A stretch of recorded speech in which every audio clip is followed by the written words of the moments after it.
You could say that what's missing in the world more than anything else right now is soul. Soul is the connective glue that holds the whole world together. Of course, no one can actually capture soul, and you can't measure it exactly, although soul can grow and should grow, and it's supposed to grow throughout a person's lifetime. And a person's individual soul secretly is connected to the soul of the world, and that connection is also missing. In other words, a lot of modern people think that humans are separate from nature, when in fact humans have human nature, and human nature has individual unique souls, and the unique soul is secretly connected to the soul of the world. And if we're going to do anything about bringing the world back into better shape, I mean healing culture and supporting nature to become more balanced again, and balancing the two together, we're going to have to bring soul back into it.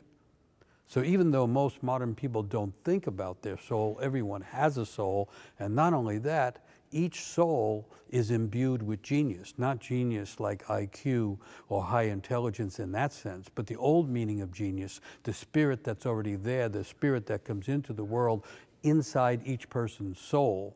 The genius seed, the shell of which is waiting to be cracked by life so a person can awaken to why they came to the world. Soul is how and where things come together. And one of the things I've been watching come together is three streams. One is environmental activism. Another is the social justice movement. And the third, that's less known but very important, is mythic imagination, like narrative intelligence. Like if we're really going to change things, we're going to have the narratives and the imagination that alters things. And so in the interest of those three things, we're doing a couple of new series of events at Mosaic. One is called Touching the Soul of the World, about how we look at the world as a living being and use mythic stories to reimagine a world that renews itself from its own ashes. And then the other is a workshop series which we're calling Genius-Based Mentoring and Education.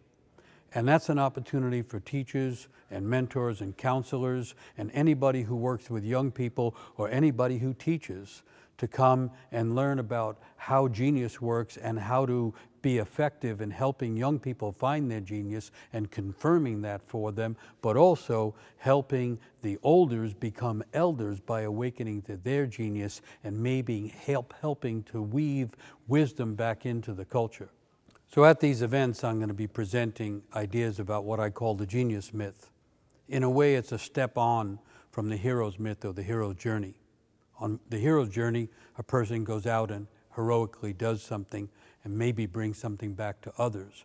But the genius myth is about the idea how everybody has some aspect of genius in them, and that when we're in a world as troubled as this world, where nature is troubled and so is culture, what we need is not more heroics, but actually the awakening of more and more genius in people of all ages who can then begin to work naturally in the places where they can bring brilliance and giftedness and healing to the world.